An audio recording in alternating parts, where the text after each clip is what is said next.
as you build onto your anterior hip mobilization, you're going to find sometimes you might have a stubborn hip that doesn't want to open up and become flexible. So therefore, what you want to do is explore other planes of motion, other ranges of motion, and even a self-assist. Okay, so let's start with the planes. What we're trying to accomplish here is to create more hip extension, more knee flexion, and more thoracic extension, lumbar extension, basically extension of your spine, all at the same time, because that's how our body works. So before, in the other installment, we showed you how to use the different drivers, the hands, the feet, the knees. Now what you can do is you can also explore different distances.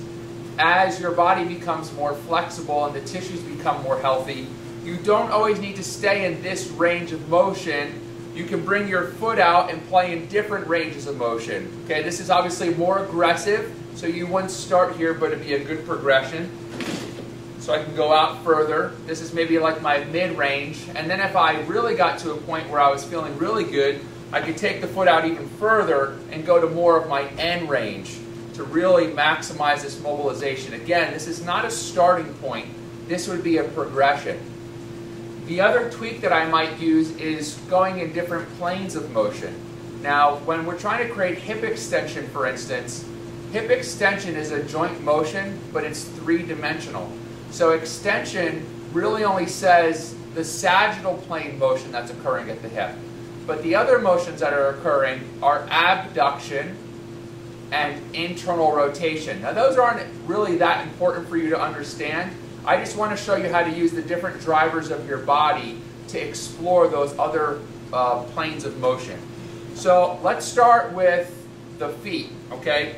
So from here what you can do is you can step your foot forward, but actually as you step across your body, we're driving more the rotation of the hip that we need. And again, be careful. If you do any of these aggressively, your knee might not like that, and it'll tell you about it right away. So just go very subtly when you tweak this. Another one is I could rotate out in the other direction. Okay, so that would start to appreciate some of the rotational abilities of the hip, as well as its ability to extend. From there, what I can do is I can use my knee as the driver, and again, going straight ahead is an option, but I can also drive my knee in, and I can drive my knee out, and play with other angles. From there, what I want to do is see if I could use my hands. So I could use my hands to drive up, and as I do that, I'm creating extension through the hip. But you'll notice if I take my arm here, and I drive it to my side, I'm creating that abduction of my hip, and there's nothing wrong with using the other arm as well, going in the other direction.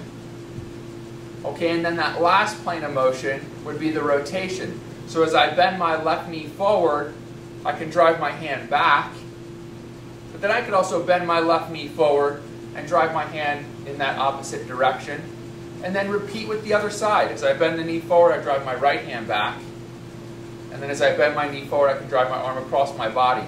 The great thing is when you start exploring all the different drivers and all the different planes and ranges, you're going to really enhance your functional capacity, and you'll learn where your body's more successful and then also where it's more limited. Make sure to keep a little journal. I find it really helpful because you start having all these combinations of movement, but it really will help you to understand your body, become more aware, and also enhance your function. If you have any questions, make sure to ask your FS professional.